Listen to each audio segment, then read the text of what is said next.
And the numbers of concentration camps. I mean, you have flashes to actual documentary, to film, to newsreel, to actual film from that time. Yep.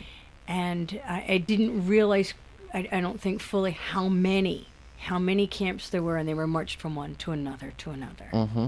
Exactly. I mean, that's something that a lot of people don't realize. I mean, the biggest camp that everyone always talks about and gives the most attention to is Auschwitz-Birkenau. Yeah. You know, and because it was, you know, the most prominent one. But you know, there were thousands, you know, and thousands of other camps, you know, that were all over Europe, and you know, some of them were labor camps. There were 6 death camps, you know, that were inside Poland.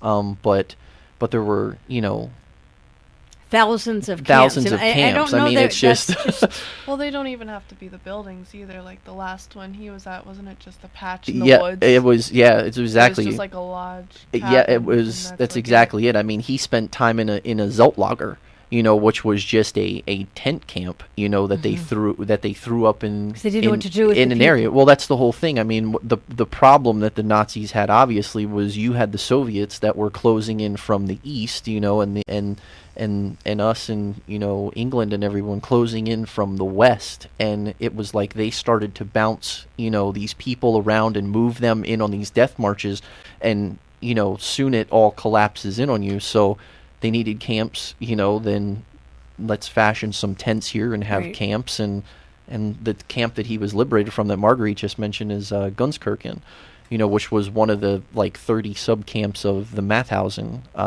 complex. But they were all over the country. So it's an education without you realizing it's an education. It is, and a story, a man's story, a little boy's story. It's everybody's story. It's all our stories. In Fleetwood High School, student body and faculty, you can't be saluted enough for the terrific job you did putting this together for all of us. We'll get back to more of this story in just a moment. The traffic update is next. Here's Steph Rollinson.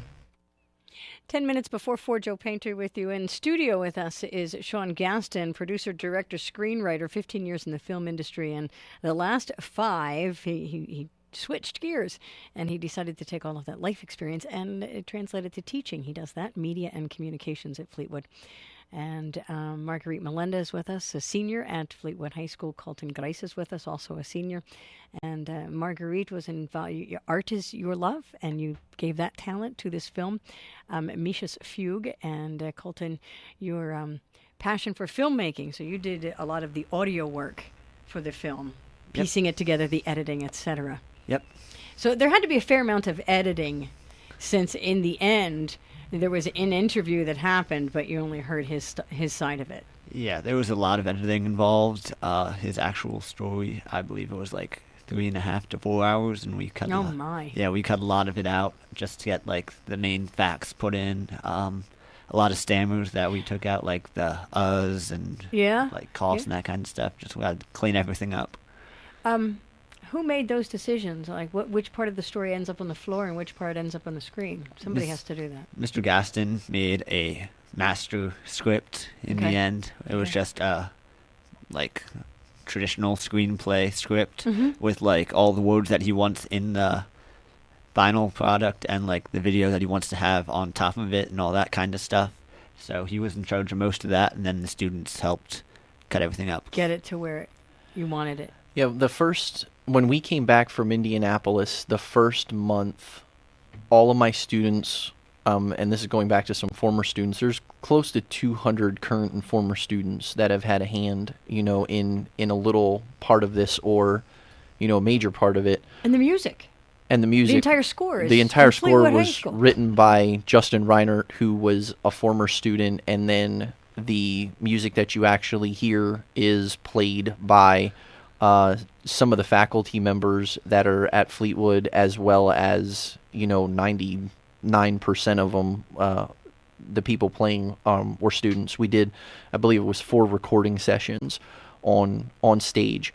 But getting back to the script, for the first month, my students were tasked with doing nothing but sitting there and listening to that 4-hour interview. And I told every single one of them, I'm like, if Frank coughs, if he stutters, if he moves, if there's a mic rub, if there's anything, you need to put it into the transcript. And when it was all said and done, the transcript was 116 pages long and close to, I believe it's 37,000 words.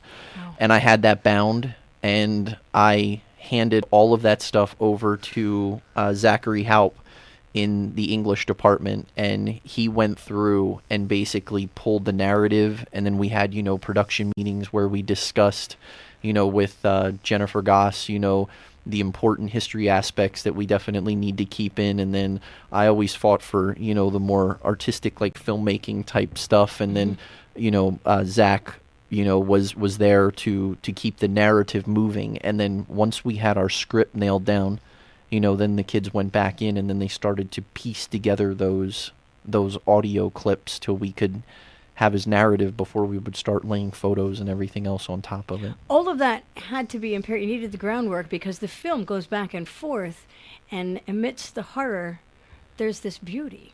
Frank is an artist. Frank is an amazing artist. And so it goes back and forth from him telling his story to him creating art. Exactly. It's juxtaposed. One of the major questions that I asked him, looking for B-roll again, I asked him, I said, I knew he was an artist, after that first meeting, and I asked him before we went out to shoot his primary interview, I said, Frank, are you working on any art projects right now?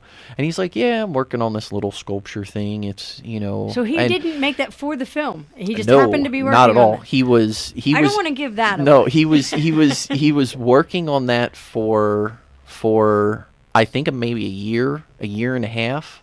When we came out there and shot his interview, and I've spent so much time with him in the garage as he was, just talking and sculpting and working and an amazing piece of art. It is an amazing, take your breath away. In the end, when you go, piece of art. Oh, yeah. That's what he's doing. I'll never forget it when I finally took my wife out to Indianapolis to meet Frank, because he's been such a huge part of my life for the last 2 years.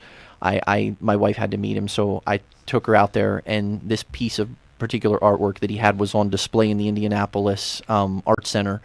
And when she walked in and she stood in front of the piece of art for the very first time, I asked her, I said, what do you think? And she told me, she said she was trying with every fiber of her being, not to lose it. And I mean, I get teary just thinking about it, but it's a very, very powerful piece of art.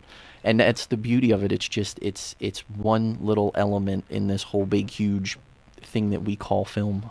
Beautiful piece of art amidst the backdrop of horror in our history.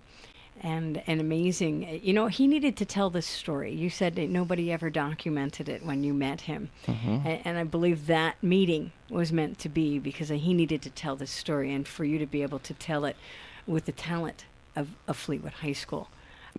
Is extraordinary. I'm hoping, and I don't know if there is some sort of platform where this can be entered into a film award. Is there an opportunity for recognition? There's film festivals. I mean, I know it's cliche when everyone asks, "Oh, what's your next step? What are you going to do with the film?" Oh, we're going to take it to festivals, and one of the things